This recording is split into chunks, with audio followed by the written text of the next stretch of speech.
And it's even warmer. 84 in Rome, 92 in Syracuse, 90 Glens Falls, 92 in Albany, 97. That feels like temperature down in Poughkeepsie. So we're starting to see this heat and humidity here locally. And a live look at the Yorkville Battery Storm Tracker 2 live radar. Mainly dry across the region, but you notice, of course, an isolated pop-up storm north of Speculator. Those pop-up storm chances are there with this high heat and humidity. But again, most of us will remain dry with temperatures still remaining in the upper 80s. Feels like temperatures even warmer.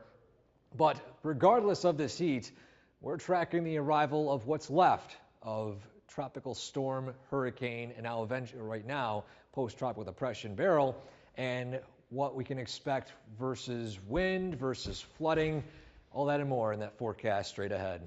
Gary? Eric, thanks. And a reminder, stay hydrated if you are working in the heat today. We caught up with Joanna Huxley from the Utica Parks Department, putting some last-minute touches along the Boilermaker race route. As you can see, the start line was repainted, and there she is right there near the finish line. Huxley says the city has advised its employees working in the heat to stay hydrated, take breaks, and to go in the shade when possible.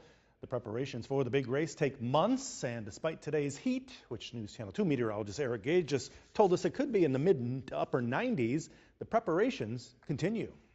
A lot of mowing, a lot of weed whacking. We plant a lot of flowers. They go right by our parks garage, so we've been doing a lot of work there, planting flowers, making it look nice. We put a patio in. All of the mile markers here, we plant flowers, mulch everything. You know, we get the parkway looking nice, just the whole route. Then we got to clean the streets before the Boilermaker, so it's a lot of preparation and it's a lot of fun. Remember, the 2024 Boilermaker Road Race kicks off this Sunday morning, and coming up in our next half hour, a look at some of the big Boilermaker events coming up this week before then. Severe heat had many New Yorkers sweating it out in traffic on Monday, literally. New York City officials say the 3rd Avenue Bridge got stuck in the open position because the steel on the structure expanded due to high temperatures. The FDNY and the city's Department of Transportation spent much of Monday afternoon trying to cool the bridge down right there. The bridge issue caused significant delays, but by early last night, the bridge was reopened to traffic.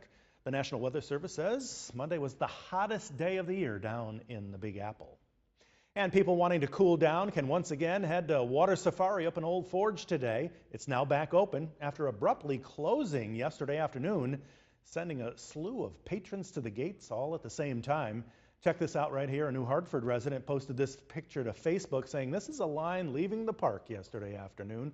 Park officials call it an unforeseen power outage. The power is now back up and running, and the park will be back open as normal today. The park is apologizing to its guests on Facebook. Those who had to leave will be given tickets for another day. Park officials say power was lost from the main supply and the generators blew a fuse. The outage happened around 1:45 Monday afternoon. Now the good news, no one had to be rescued from the water rides. Brand new this noon, Assemblywoman Marianne Buttonshaw hosted a renewable energy roundtable discussion this morning, talking about energy goals here in New York State for the future. Buttonshaw opened the meeting to colleagues and to the public to address everyone's questions and concerns. Agencies like NYSERDA, along with highway superintendents from across the region, joined her to push their main points forward. The meeting went through 3 main sessions to cover each goal they hope to accomplish. So as the state progresses to move forward with a clear understanding that we need to invest in renewable energy, the reality is, can we do it? And one of those is electric snow plows, for example. A great idea, but realistically may be tough to happen, at least for now. Also, Assemblywoman Marianne Buttonshaw says an important thing to keep in mind is what you can do at home to help with renewable energy, whether that's recycling or even using less water. Buttonshaw says she hopes to see some of the renewable energy goals met in the very near future. The Utica City School Board has called a special meeting for tonight, but will not say if it's related to their search for a new superintendent. Patrick Kilburn of OHM BOCES was brought in as a search consultant back in March. She says there have been many qualified applicants, and the school board has been conducting interviews, but the process is confidential. Dr. Kathy Davis is the acting superintendent for the district. The last superintendent, Bruce Karam, was placed on leave in 2022 and fired a year later. Karam pleaded guilty to public corruption. We'll have the outcome of the special school board meeting for you tonight on the CW at 10 and News Channel 2 at 11. Well, summer school at Proctor High in Utica was supposed to start on Monday, but there's a delay. It's put on by Oneida Herkimer Madison BOCES, and BOCES officials say the delay is to allow additional time for, quote, the coordination of logistics related to supervision. Summer classes will start tomorrow instead. And tomorrow, MVHS is holding a special one-day event to sell tickets for the $100,000 Miracle Drawing from 11 a.m. to 3 p.m. tomorrow. Oh, actually, it goes from 6 a.m. to 1 p.m. tomorrow, and that is going to be held at the Holland Farms Bakery and Deli over in Yorkville. One lucky person will win $100,000 in cash come October 9th when the winning ticket is drawn live right here on WKTV NBC during our 6 o'clock newscast. Again, head to Holland Farms Bakery and Deli tomorrow morning from 6 a.m. to 1 p.m. Of course, we'll have some live shots from there tomorrow during sunrise. Still ahead, as we prepare this week for the Boilermaker, preparations are also underway down in Cooperstown for Hall of Fame induction weekend. We'll let you know who will be showing up to help induct this year's class.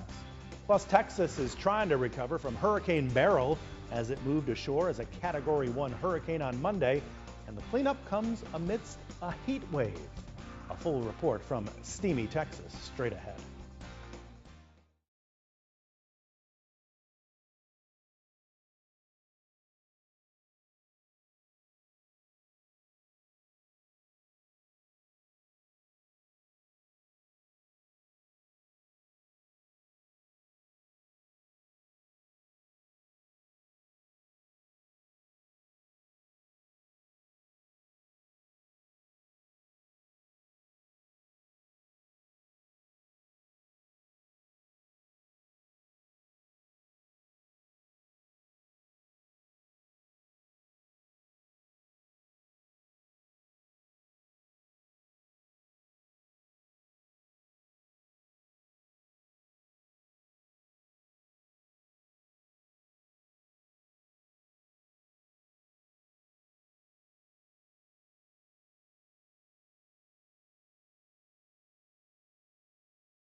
The WKTV Tower Cam is brought to you by the Central Association for the Blind and Visually Impaired. From Central New York's most dependable weather team, here's meteorologist Eric Gage. Good afternoon and welcome back, everyone. We are tracking yet again another very warm day here in Central New York, with today being a bit more on the humid side. Live look at downtown Utica right now. Of course, we're seeing some blue skies mixed in with some faded sunshine. It's hazy, it's hot, and it's humid. We got temperatures in the low 80s, but tropical humidity, so it feels like 84 degrees officially at Griffiths in Rome. And around central New York, again, 84 Hamilton, 88 in Syracuse, These are just the temperatures on paper, not even factoring in the humidity just yet. 87 Little Falls, 83 Westmoreland and Deansboro, and to the south, 88 in Sherburne, 85 Cooperstown, and 81 degrees in Oneonta. And a live look at the Yorkville Battery Storm Tracker 2 live radar. Aside from an isolated pop-up storm north of Speculator, most of central New York looking pretty dry at this point. But again, zooming out, here's what's left. The messy remnants of Hurricane Beryl, which is now post-tropical depression Beryl. Wind speeds right around 35 miles per hour rotational-wise. And so with that in mind, winds will not be a concern as this continues to weaken as it approaches us here in central New York. The main concern, though, will be the potential for some flooding.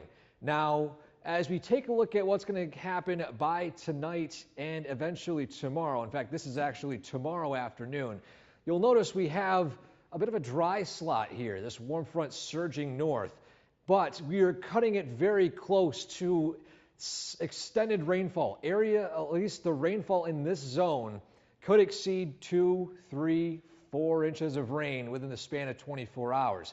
So this is what we mean by we're cutting it very close to flooding potential, and in some spots where this will take place, it could be pretty significant in poor drainage areas. So the latest projected rainfall from our in-house model here, again, we're cutting it very close. Lewis County, areas up near Watertown, well up north near St. Lawrence County.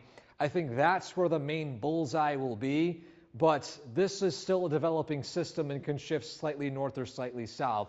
So we'll, of course, provide updates on exactly where that heavier rainfall band begins to set up as it approaches tonight and early tomorrow. And so again, today, a few clouds in the sky, temperatures approaching near 90, a pop-up storm here and there, otherwise mainly dry conditions. Tonight, lows in the upper 60s, low 70s. Then tomorrow, at least early tomorrow morning, rain showers out in western New York, shifting to the north.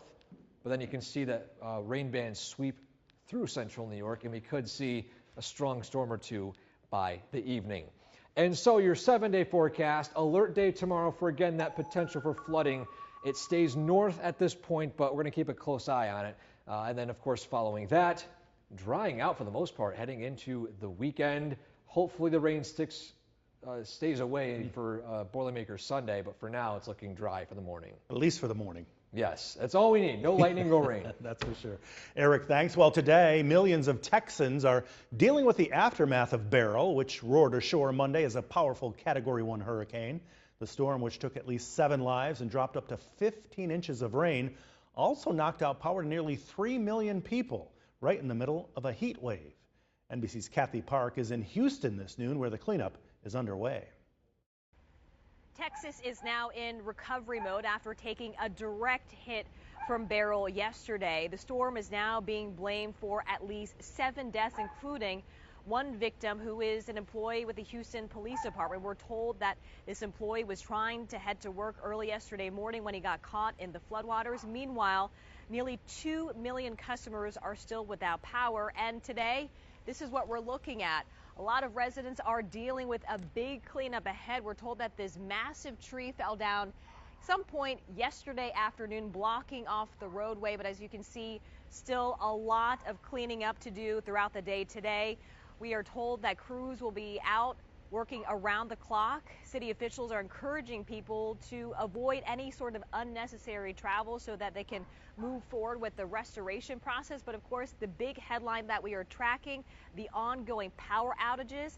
Once again, hundreds of thousands of customers still without power. We were told by CenterPoint Energy the goal is to restore roughly 1 million customers by the end of day tomorrow. But right now we are baking in this heat. This heat is sweltering. It will be continuing throughout the coming days. We will stay in the 90s today. The heat index will reach 105. So this is just adding insult to injury, especially with those who do not have power. Back to you. NBC's Kathy Park reporting from Houston. Coming up, we are getting very close to the start of the Alec Baldwin criminal trial. We'll have the very latest from the courthouse in New Mexico straight ahead right here on News Channel 2 at noon.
Welcome back now to the latest on Alec Baldwin's criminal trial for the Rust movie shooting.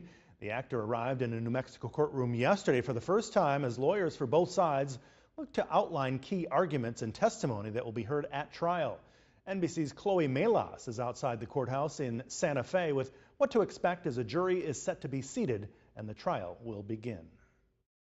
Hey there, jury selection begins today in Alec Baldwin's criminal trial. He's charged with one count of involuntary manslaughter and faces up to 18 months in jail if found guilty. Now, if the jury is seated today, that means that opening statements could begin tomorrow. This trial is expected to last about 8 days with closing arguments at the end of next week. Now, the big question remains, will Baldwin take the stand and testify in his own defense? And, when we've been speaking to different legal analysts, when you talk to NBC News' Danny Ceballos, he makes a good point that when you put your client on the stand, sometimes it can do more harm than good. And also, we are awaiting potential testimony from Dave Halls, who took a plea deal in this a little over a year ago. And then you also have Joel Souza, the director, who was injured on the day that Helena Hutchins was fatally injured in 2021. And then Hannah Gutierrez-Reed, the armorer, she was found guilty of involuntary manslaughter just 4 months ago, and she is serving an 18-month jail sentence right now. She is expected to take the stand,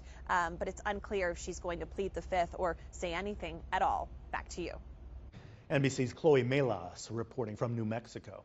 Coming up next, a judge has ruled that consumers can sue Walmart over allegedly charging customers more at the cash register than what was stated on the shelves.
Taking a look at financial news this noon, U.S. justice officials say Boeing will plead guilty to a criminal fraud charge stemming from 2 crashes of 737 MAX jetliners. The charges stem from the crashes that resulted in the deaths of 346 people in 2018 and 2019. Last week, federal prosecutors gave Boeing the choice of entering a guilty plea and paying a fine or facing a trial on the felony criminal charge of conspiracy to defraud the United States. The plea calls for Boeing to pay an additional $243 million fine, and an independent monitor would be named to oversee the company's safety and quality procedures for 3 years. The deal also requires Boeing to invest at least $455 million in its compliance and safety programs. Walmart will face a class action lawsuit over allegations it engaged in deceptive pricing. That's according to a new federal appeals court ruling, which reversed a lower court ruling. In the lawsuit, an Ohio man says he purchased more than a dozen items from a Walmart back in 2022, but the man claims prices for some of the items rung up 10 to 15% higher than the shelf price. The lawsuit also alleges there were similar discrepancies in stores in 5 other states. A judge dismissed the case last year and ruled Walmart negated any unfairness caused by inaccurate shelf prices by providing receipts after purchases. As a result, the new ruling, consumers can now try to prove the retail giant violated consumer protection laws. Oneida County's annual Summer Youth Employment Program kicked off this week, and this year there's something new. Not in terms of jobs, but discussions. The program leadership will have discussions with those taking part about violence, mental health, and substance abuse. Overall, the program helps provide summer jobs to about 400 young people in Oneida County through community organizations. And Oneida County Executive Anthony Pacenti says that this program is important to him because he was once in their shoes. I was in this program. I grew up in this program. I was a student like them in the program in my youth, and then later on I was a counselor in the program. It's kind of how I got involved in county government or in public service. So you never know where this takes you, and they could do anything. That's one of the things I told them. They could do anything they want and be anything they want, and hopefully this program takes them along that path.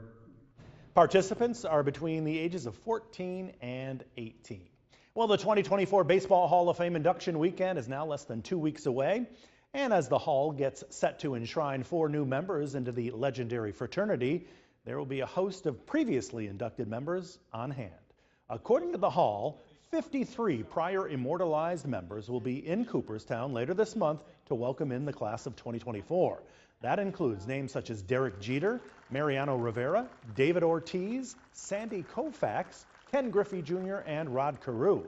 Now, with Adrian Beltre, Joe Mauer, Todd Helton, and Jim Leland all set to join the club, it'll be 57 Hall of Famers in total in attendance at the Clark Sports Center on Sunday, July 21st, when those men are enshrined starting at 1:30 p.m. And that will do it for this half hour. If you are watching us on CBS Utica, The Young and the Restless is next. And for those watching on WKTV NBC, more news is straight ahead.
And meteorologist Eric Gage joining us, and it is a good idea for people to stay hydrated today, especially those working outside like we saw earlier in the newscast. Yes, that's right. And today we're talking about temperatures in the 80s.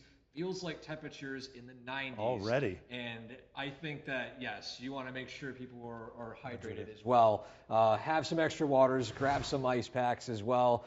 But on top of that, I also wanted to get an early preview to you all about the Boilermaker. And so far, the morning is shaping up pretty nicely. We've got clear skies initially. One of the other models indicating that rain will arrive in the late morning, early afternoon. So again, it's still just under a week out, so a heads up that it's going to take a little bit for these models to kind of hone in on what's expected. A great view of the time lapse this morning of the sunrise in Oneonta. It was a great sunrise early today, and of course you can see the faded sunshine moving across central New York. Now temperatures, again, low 80s on paper. You factor in the humidity, already 92 in Syracuse and Albany. And the radar quiet and dry here locally, but a few spotty downpours starting to pop up. And so the next 12 hours favor mainly dry weather, temperatures in the upper 80s to low 90s. And then, of course, potential for a pop-up storm. We're talking a bit more about what you can expect for tomorrow as what's left of Beryl moves into central New York in that forecast straight ahead. Gary? Eric, thanks. Chinese and Belarusian military units are acting together during a joint military exercise dubbed Falcon Attack. This is according to a statement released by the Belarusian Ministry of Defense. The units at certain stages will be consolidated. Now, both countries will practice night landings, overcoming water obstacles, and conduct operations in populated areas. Exercises will continue through July 19th at the Brest Training Ground near the Belarus border of Poland. President Biden is firmly pushing back on calls for him to drop out of the race, saying he's not going anywhere. This as the White House shared details from his physical to disprove Parkinson's disease claims. NBC's Peter Alexander has the very latest this noon from Washington. Overnight, President Biden's personal doctor confirming that a neurologist who specializes in Parkinson's saw the president as part of his physical exams. The president's doctor saying in a letter that the neurologist, Dr. Kevin Kennard, has examined President Biden for each of his annual exams, adding the president has not seen a neurologist outside of his annual physical. All of it following a tense White House briefing. Has the president been treated for Parkinson's? No. Is he being treated for Parkinson's? No, he's not. Is he taking medication for Parkinson's? No. The administration under pressure to explain why Kennard visited the White House 8 times in 8 months, according to logs. The president's doctor saying Kennard held, quote, regular neurology clinics at the White House Medical Clinic in support of thousands of active duty military staff assigned there. It comes as President Biden is trying to put an end to the post-debate drama, calling into MSNBC's Morning Joe and issuing a challenge to those who say he should drop out. I'm getting so frustrated by the elites. If any of these guys don't think I should run against me, go ahead, announce for president. Challenge me at the convention. The president late Monday also calling into a meeting of the influential Congressional Black Caucus that's still supporting him, like other key House Democrats, including Alexandria Ocasio-Cortez. Joe Biden is our nominee. He is not leaving this race. He is in this race, and I support him. So far, 9 congressional Democrats have called on the president to leave the race. I think he should step aside. I think it's become clear that he's not the best person to carry the Democratic message. Former President Trump in his first post-debate interview telling Fox News host Sean Hannity by phone he believes President Biden will stay in the race. He's got an ego and he doesn't want to quit. Mr. Trump adding he expects to face Vice President Kamala Harris if President Biden is forced out, and that he may wait on his own vice presidential announcement as the Democrats sort out their path forward. We wanted to see what they're doing, to be honest. NBC's Peter Alexander reporting from Washington. Brand new this noon, Rome police are investigating 2 separate shots fired incidents they say happened early this morning, just over an hour apart, and they're looking into whether they're related. The first one happened around 3:45 this morning along the 200 block of West Bloomfield Street. Rome police say bullets were fired at a residence. No one was injured. And then at 5 a.m. this morning, police responded to the 400 block of East Bloomfield Street for a report of fireworks being fired into a window. Police say during the course of the investigation, it was learned that bullets were fired at the residence and at a vehicle. Again, no one was injured in this incident either. Rome police are asking anyone in the area to review home surveillance video for anything suspicious. And if you do have any video or information, you are asked to call Rome police at 339-7744. You can also call in a tip to Mohawk Valley Crime Stoppers at 866-730-8477. Well, the mayor of Chicago has now asked for federal assistance after the city recorded one of its most violent holiday weekends ever this 4th of July. Authorities say over the 4-day weekend, 19 people were killed and more than 100 others were hit by gunfire. Police Superintendent Larry Schnelling recounted young children being among the victims, saying something has to be done. It's an amazing thing to think that as a human being that you could walk in and do something like that you could see a child and open fire. When we think about this type of behavior and we think about the people in those communities, it is important to understand that not only is the Chicago Police Department, but everyone in the city of Chicago, the mayor's office, that we provide something. We provide some type of comfort for those who are going through this on a daily basis. I think all too often we don't recognize what people in these neighborhoods are going through. We need to ensure that we are holding every single individual accountable for the pain and trauma and the torment that they have caused in this city. There will be consequences. There will be consequences for the violence. We will not let criminal activity ruin and harm our city. Mayor Johnson says he has now asked for federal assistance to try to help solve the gun violence in the city. And a suspect is on the run after fatally shooting the manager of a fast food restaurant in San Antonio. Police say the manager of the Sonic Burger, located on the city's northwest side, got into an argument with a customer over an order. That's when the customer allegedly pulled out a gun and shot the manager before taking off. The manager was pronounced dead at the scene. Investigators say there is surveillance video, but so far it has not been released to show the public the suspect.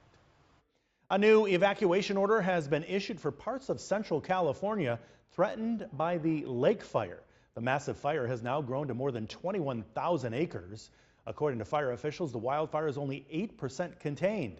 That wildfire first sparked Friday afternoon near Zaca Lake in the Los Padres National Forest. The cause of the fire is unknown and under investigation. Also in California, quite a scene in the San Francisco Bay on Monday. Check that out right there. This is off Redwood City, about 25 miles south of San Francisco. The Coast Guard says 2 people abandoned ship and were rescued by another boat. No word on how they're doing, but as you can see, that boat burned for quite some time. The Coast Guard says this was a 40 to 40 foot cuddy cabin boat. No word on what caused that fire. Locally, we're continuing to follow the story coming out of New Hartford about a possible hotel right in the middle of the village. It has caused a lot of reaction, both negative and positive, from residents. However, last night's board meeting did not focus on the proposal for the 4-story Best Western to be placed right in the center of the village. The plan has caused some controversy among residents, and Mayor Donald Ryan spoke with News Channel 2's Luke Radel on what's next in the process and updated us on feedback he's received from the community. I know that they've been trying to work on the details of the hotel and try to get us some plans and so forth, but nothing has come forward for the hotel. Yeah, you talked about how there's been heightened interest in these village board meetings as a result. What have you been hearing from folks in the village about that kind of a project? I've been hearing a lot of positives. People come up to me and say they think it's a good idea. A lot of people at the board meetings come up and say they don't like the idea of a hotel, but you know, it's been 50-50, you know, so far. So if it's done correctly, I think it'll be a positive thing for the village. But. And Mayor Ryan says he'll keep us posted on anything new that comes from the developers. Still ahead, meteorologist Eric Gage will join us with his full Storm Tracker 2 forecast.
The WKTV Tower Cam is brought to you by the Central Association for the Blind and Visually Impaired.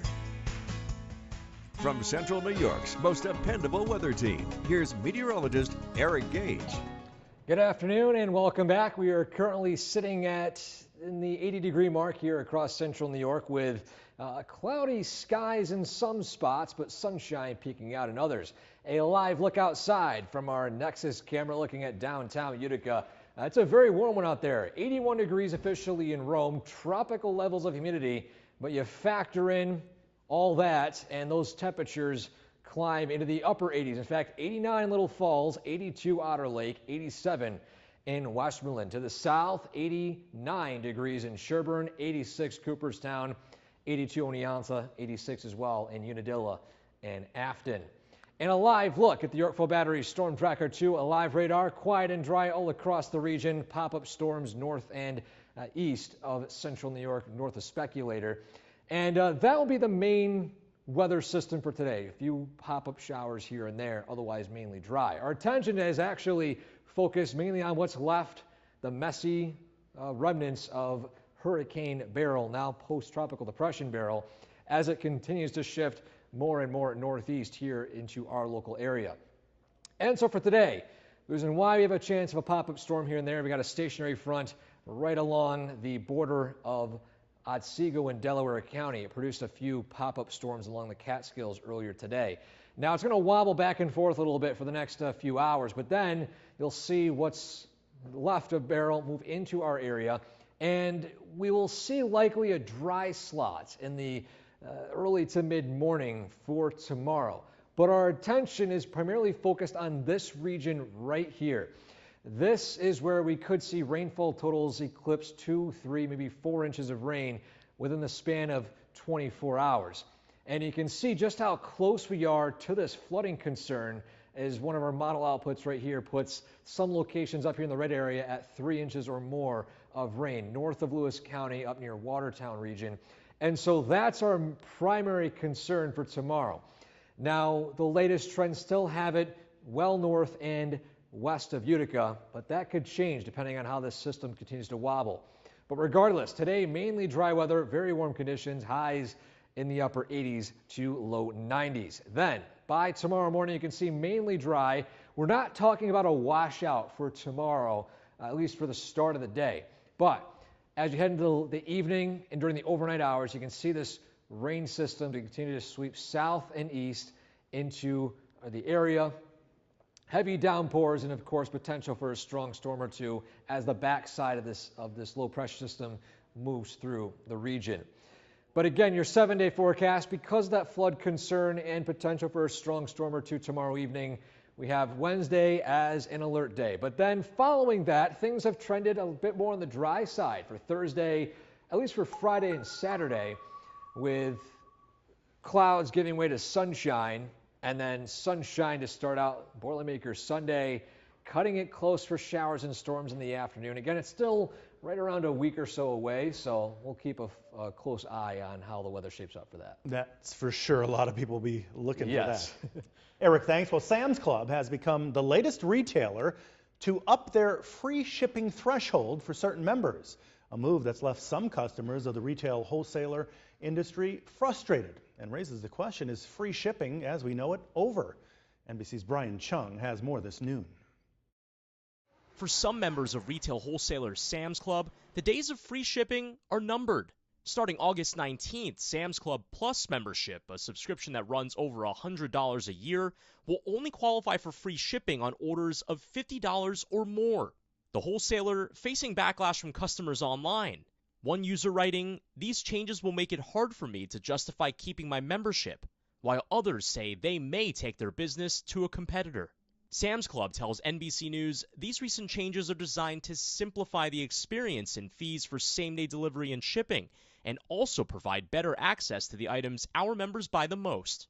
A customer having to reach that threshold now really changes the game in a consumer's mind, whether they're going to continue with Sam's Club or not. Would not surprise me if they lost some members over this. Sam's Club is just the latest retailer to increase free shipping minimums in recent years, as companies are squeezed by high operating costs.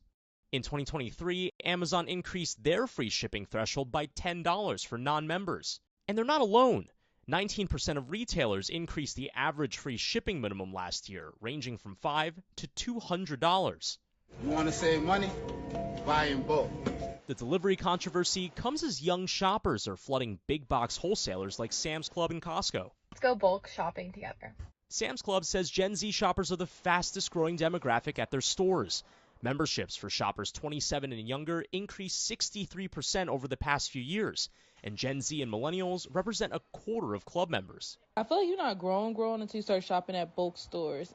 The younger generation attracted to the lower prices of food, as high grocery prices continue to frustrate consumers of all ages. But while prices may be cheaper, the cost could still be high. Can you store all of that stuff in your house? Can you eat all of that food? There can be a lot of waste if you're not shopping wisely. And that was NBC's Brian Chung reporting. Stay with us. More news is up next, including a look at a number of Boilermaker events right here this week during Boilermaker Week.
Taking a look at local anniversaries, Bill and Betty Goodwin of Wells Bridge, just east of Unadilla down in Otsego County, they're celebrating their 64th wedding anniversary today on this July 9th. Also, Ron and Monica Mosier of Whitesboro are celebrating their 39th wedding anniversary, married back in 1985. And Art and Bev Roberts of Waterville are celebrating their 46th anniversary. They have 3 children, 3 grandchildren, 2 great-grandchildren, and another on the way. And Mark and Lori Valent of Frankfort right there are celebrating their 30th anniversary today on this July 9th. They actually sent in a photo. Beautiful couple right there.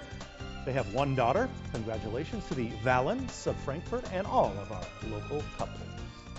Well, Boilermaker Week is here. The best 15K in the country is this Sunday. And for the first time ever, we are giving you direct access to the race director. Yes, tomorrow afternoon at 3, Boilermaker All Access will air on WKTV social media, Facebook, and YouTube. We'll go over logistics like start time, but you'll also have a chance to ask questions. what and where to eat, best places to watch, how to track a runner, or maybe you have questions about the history of the race. Again, Wednesday is your chance to ask any questions you want. Join our own Kristen Copeland, race director Jim Stasidis, and our running coach Joe Wilzinski for Boilermaker All Access tomorrow at 3 p.m. on YouTube and Facebook. And on Thursday, it's the annual Boilermaker Youth Olympics, and now is the time to sign up. This is for kids ages 5 to 12. It's happening at TR Proctor Park from 10 a.m. to noon on Thursday. Games include sack races, disc toss, and more. It is free to compete, but you have to register ahead of time, and you can call this number right here, 223-4320 to register. Again, 223-4320. Kids will be served a light breakfast, lunch, and get free t-shirts. Again, this is an all-free event. Upwards of 200 people have participated in past years. Coming up, we'll take a look at the teams working on for 5 and 6, plus Howard is in the Mr. Food Kitchen. Today, we head south for our prize-winning cake as our salute to regional favorites continues. Come along and join the fun.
As our journey in search of some of our country's best regional favorites continues, today we're headed south.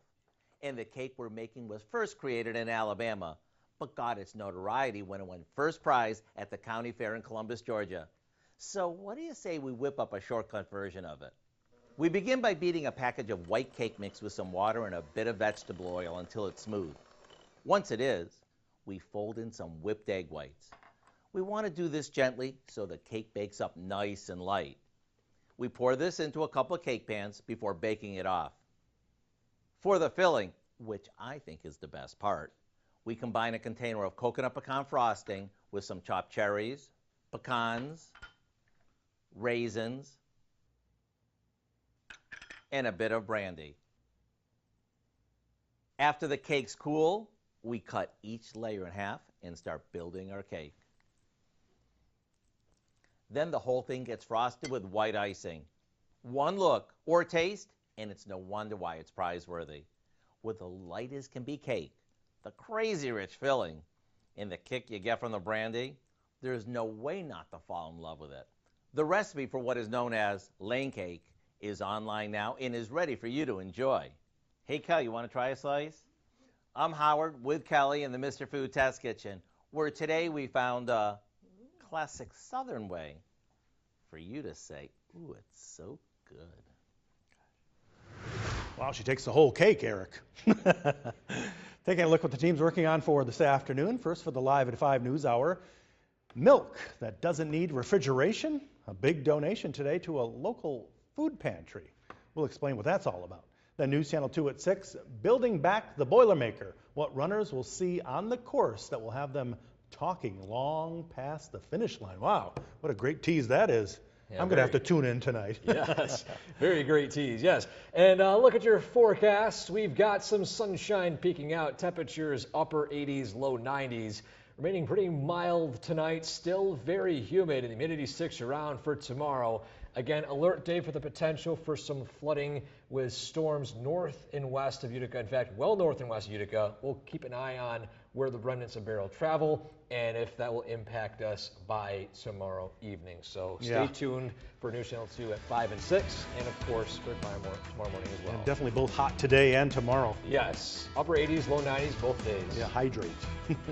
And that'll do it for us here at noon. Join us again tonight at 5 and 6. Well, have a great rest of your Tuesday.